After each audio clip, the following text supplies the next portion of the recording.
Yeah, no, I'm not going to break anything today, so I'm sorry if that's what you're here for. I am going to disappoint you a little bit in that. But no, actually, running is what we're going to talk about. We're going to talk about Jonah. I love Jonah. Jonah is one of the most known Bible stories in the world, even across religions. Jonah is an absolutely love story. I love Jonah. In children's church, we often talk to the kids about Jonah as being the story of God is a God of second chances. God gives Nineveh a second chance. He gives Jonah a second chance. He gives you, and he gives me, and he gives all of us a second chance, or a third, or a fourth, or, a millionth chance. And so Jonah's a pretty cool story, and I love Jonah, but we're actually going to talk a little bit more about Jonah himself, and about ourselves, maybe a little bit. We'll see. When I first think about Jonah, I think that, at least to me, initially, unlike some of the other Bible's characters, Jonah isn't as easy to forgive. We know the story of Jonah. We know what happens. We look at Jonah and we say, what were you thinking? Honestly, Jonah, what were you thinking? I mean, you take Moses, and we know that he was a murderer, and David was a murderer and an adulterer, but we say, but look what Moses did. He led the people out of Egypt, and look what David did. He was a man after God's own heart, even after all this. And Paul persecuted Christians, but then became the one who laid the foundation of the very church that we stand in today. So we're very forgiving, but I look at Jonah and I go, what were you thinking? I start to get kind of judgy. And then I realize how much like Jonah that I am, because I'm judging him. I get a little bit self-righteous, and Jonah was the same way. He was a human. Now, it doesn't take far into the story of Jonah for me to start judging him, because right there in Jonah chapter 1, verses 1 through 3, it says, "The word of the Lord came to Jonah, the son of Amittai. Go to the great city of Nineveh and preach against it, because its wickedness has come before me." But Jonah ran away from the Lord and headed to Tarshish. Right there was the first point where I got kind of judgy and self-righteous myself and said, seriously, what are you doing? Because what is this? Jonah is a prophet. He is a person who is close to God. He is a person who hears from God. And yet, Jonah's the one who runs away from God. And not just, Jonah physically ran away from God.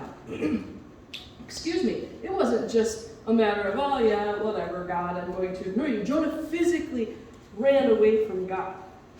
And we know how the story turns out for Jonah. That's, I think, why it's so easy to judge him, because we know the story so well. We know what happens. We know he runs away. He jumps on a boat. God sends a storm. And in that storm, Jonah finally says, okay, it was me. Throw me overboard. God sends a giant fish to swallow him up. God had to do a lot to get Jonah's attention. So, the more I read into Jonah, and the more I studied it, the more I realized just exactly how much like Jonah most of us are, whether we know it or not. See, God told Jonah he needed to head for Nineveh, right? Instead, Jonah goes to Joppa. Joppa is a seaport town that is 550 miles away from Nineveh. 550 miles. And we're not talking a 2-day car trip here, okay? We're talking Jonah had a ways to go. Now, Jonah hops that boat, like I told you, to cross the Mediterranean Sea. He's headed for Tarshish. Tarshish is modern-day Spain, okay? We're talking another 2,500 miles away. Jonah was going to do every single thing he could to get as far away as he possibly could. Not only that, but you have to think, we're not talking, you don't cross the Mediterranean Sea on a little dinghy that you can paddle by yourself. Jonah spent a lot of money to get away from God. Jonah was running, and running as hard and as fast as he could. Now I'm trying to figure out, why is Jonah running? We all knew that the Bible says that Nineveh was a wicked city. We don't really know a whole lot about it. See, the book of Jonah gives us limited information. We kind of have to go into a little bit of history. So the Bible tells us, let me tell you a little bit about Nineveh. The Bible tells us that Jonah describes it as a great city, a 3 days walk through the city. Nineveh really was one of the biggest, most modern cities of its time. Nineveh was a center for trade. They had parks, just like we would, maybe not with slides, but they had parks. They had common areas for the people. It was a modern city of its time. They had one of the most, of the time's, complex canal systems that was seen because they were thriving. It was busy, and it was even capital of the Assyrian Empire at different times. The Assyrian kings would move the capital where they wanted it. So at some points it was the capital. It was surrounded by 20-foot high gates and had 20-foot high walls and had 15 different gates, 15 different entrances in and out. Nineveh was a huge city. And the Bible tells us that the people of Nineveh were wicked. Okay? They were heathens. But what I learned later is the Assyrian army was brutal. Now, some of you know that I like to talk about the Roman army at the time of Jesus' death and how brutal they were. But they weren't the only brutal ones on the face of the earth. The Assyrians were actually just as bad, and the Assyrians actually ruled with terror, is what they did. When the Assyrian army would go in and take over a city or take over a people, they would actually spear their enemies and leave them hanging on posts. They would remove their extremities, hands, feet, arms, legs, ears, noses. Some of the Assyrian artifacts and stuff that you find actually show the depiction of the Assyrians removing body parts. They would burn their enemies at the stake. They would behead their enemies and then take their enemies' heads and stick them on a post and skewer them and stick them outside the city gates, so they were essentially like totem poles, just filled with skulls. Okay? They would even flay their enemies, literally skinning them from head to toe and hanging the skins on the city walls. The Assyrians were feared. The Assyrians were hated. One of the Assyrian kings even bragged that he created so much blood from death, dismemberment, disbowelment, that his horses waded through it like a river. Now, I start to see Jonah in a little bit different light. Okay? I mean, look at this. Jonah had no intentions of becoming a filet-o-fish sandwich. I don't think, right? I mean, the rest of us probably wouldn't. But when I look further into the Bible, was Jonah afraid? Probably. But historians have figured that it's most likely Jonah who wrote the book of Jonah. But he's probably not going to tell everyone that he was afraid. So we don't see that. But I'm sure part of it was fear. But another part of it, Jonah actually tells us himself. In Jonah 4:2, he tells us when he was praying to God, what he said to God. And this gives a really big insight as to why Jonah didn't want to go to Nineveh. Jonah 4:2 says, "And he prayed to the Lord and said, 'Isn't this what I said, Lord, when I was still at home? That is, that I tried to forestall by fleeing to Tarshish. I knew that you are a gracious God, slow to anger and abounding in love, a God who relents from sending calamity.'" Did you get that? Jonah ran away from God because of his goodness. Because Jonah knew what God could do. Jonah knew that God could change the hearts of the people. Now remember, Jonah is still a human. Jonah is still a human. And Jonah is one of God's chosen people. Assyria to Israel is essentially like public enemy number one. They were huge enemies. The Assyrians and the Israelites hated each other. Jonah knew that God, it says right here, God is slow to anger. He is abounding in love, and he relents from sending calamity. Jonah knew that God could change the Ninevites, but Jonah, as a human, still was not happy with that. Jonah thought that the Ninevites should get what they deserved. And Jonah ran. Now, there's a historian, Simon Anglin. He wrote, "The Assyrians and their army were respected and feared. They were also hated." As a human, Jonah hated the Ninevites. He didn't want God to give them what God wanted for them. Jonah wanted the Ninevites to get what they deserved. So, now, again, I can show you how much Jonah is relatable. How many times do we want people to get what they deserve? How hard is it for us to not say, oh, well, karma, that's a good one that people like. What goes around comes around. You reap what you sow. But that was what Jonah was doing. Jonah wanted the Ninevites to get what they deserved. So Jonah ran from God. Jonah didn't want to do it. Now, God gave Jonah his second chance. And Jonah ran. Jonah ran in a major way. Okay? He physically ran away from God. And this is a big story to show us so many, many things. And I look around the room and I look at everybody and I want to ask you to think about one thing. Are you running? A lot of us, again, anybody who might be a little bit like me, looks at yourself and you get a little bit self-righteous and you say, no, I don't run. I know God. I know who he is. There's so many people in this room and so many of us are in different places. So many of us still run. Whether we're far from God or we're close to God, we still run, and we run in different ways.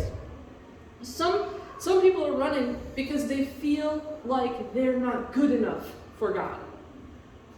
Some people are running because they don't want to face the consequences of their sin. Some people are running because they might believe in God, but you feel that his ways are too constricted. Because you don't, I don't want to follow God's rules, I want to follow my rules. Some of you are running like Jonah because you're self-righteous and you're judgy. And because you say they deserve it. Some of us are running because we think we can do it all ourselves. We can do everything ourselves. I don't need God to help me. I can do it myself. How do we run away from God? There's so many ways that we can run away from God. We can physically run away from God like Jonah did. We pack everything up, take our stuff, and go as far as we want. Some of us look at the story of Jonah and we say, but wait a minute, it's a big, big story. God's not calling me to go to Afghanistan and stand in front of terrorists and tell them to change their ways. No, you're right. But again, there's so many other things that we find in the story of Jonah. So many of us are running in different ways. So sure, maybe God's not sending you anywhere, but what is he doing here? Are you physically running from God like Jonah did? Are you distancing yourself from God emotionally? Is it avoiding church? Do you avoid going to church for whatever reason? Do you avoid reading your Bible? Or making excuses for everything? Or here's the one that I think is going to hit a lot of people here. The way that a lot of us don't realize we run from God. Do you ignore God's tugs at your heart? What do you mean by that? Well, there's a million things I mean from that. Do you drive downtown and see someone who is homeless, begging for money, and you get self-righteous and judgy and you say, I'm not giving them money because I don't want them buying drugs and alcohol. But you know that somewhere inside, it wasn't just a, no, not this time. Something inside was pulling at you.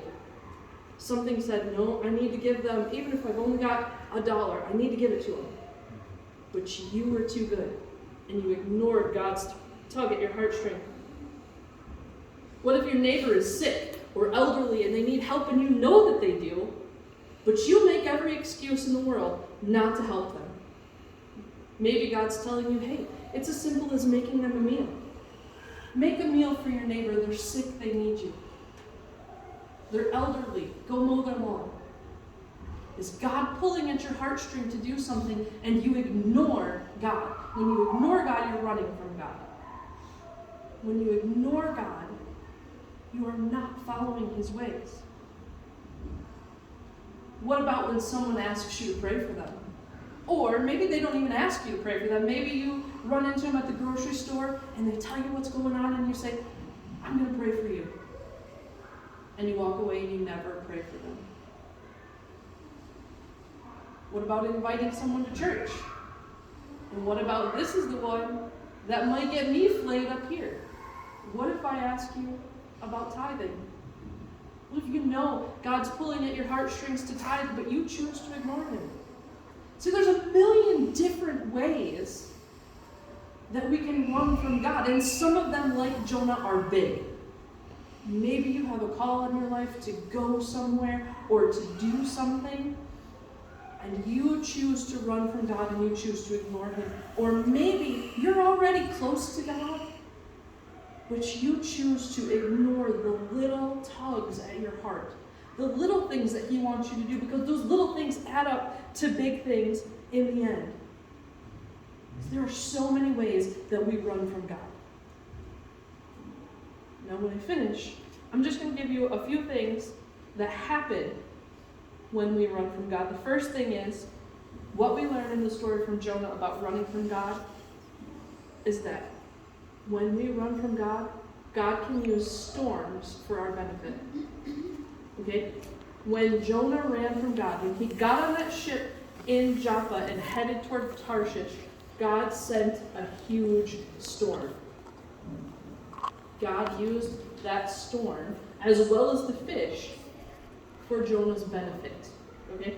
That was like a wake-up call. Hello? Like an intervention on God's part. I need you. I need to get your attention. God can use the storms for our benefit. The storms aren't always bad. That storm was scary, but the storms can be used for our benefit. The second thing is, when you run from God, others can get hurt. Okay? The sailors who were on that boat, remember, they were going 2,500 miles across the Mediterranean Sea. Jonah did not get on a boat with inexperienced sailors. These were experienced sailors. They were experienced men who were in charge of the ship. Okay, and they were scared. They were fearful of their lives because the storm was so intense. Other people can get hurt. Disobeying God is not lost on just you. You are not the only person who gets hurt. The longer you run from God, the worse it gets. As the storm raged on, these sailors started doing everything they could to save themselves and to save their ship. They started throwing cargo over. They started casting lots to figure out whose fault this was. What are we going to do? The longer you run, the worse it gets. The fourth thing is even though you run from God, God doesn't give up on you. God could easily, God could have said, okay, I'm going to let Jonah go. Bye, see you later. Have fun. Don't let the door hit you on the way out. Whatever the case may be. God could have went and got somebody else and said, I want you to do this. But God didn't. God didn't give up on Jonah, and God doesn't give up on us. God gave Jonah chance after chance. I'm going to send the sea. I'm going to send the storm. I'm going to send the fish. God kept going after Jonah. Okay? And then the last thing is when we run from God, God doesn't run from us.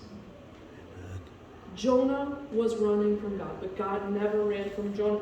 The Psalms, excuse me, put it out, I think, the most beautifully. Psalm 139, 7 through 10. It says, "Where can I go from your spirit? Where can I flee from your presence? If I go up to the heavens, you are there.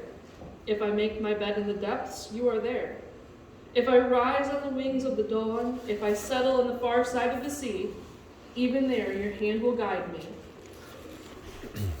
and your right hand will hold me fast."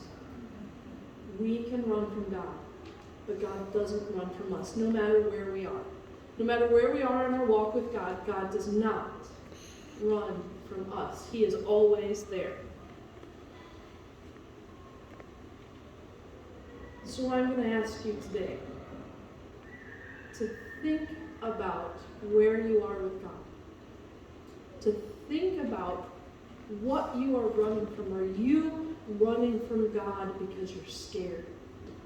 Are you running from God because you're angry? Are you running from God because you're alone? Are you running from God because you don't want to face consequences? Are you running from God because you feel like you're better than other people, like Jonah? Why are you running from God? And in what ways are you running from God? In what ways are you running from Him? You see, when we run to God, when we do the things that God wants us to do, when Jonah finally said, "Okay, God, I'll do it." You guys all remember the story. What happened? Nineveh turned. They repented. They listened to God, and Nineveh was not destroyed. Great things happen, when we listen to God. Whether it's in the little things or the big things, great things happen. So as you leave this week, I just want you to think about that. Spend your week thinking and praying about why you are running from God, how you are running from God, and what you're going to do to start running to God.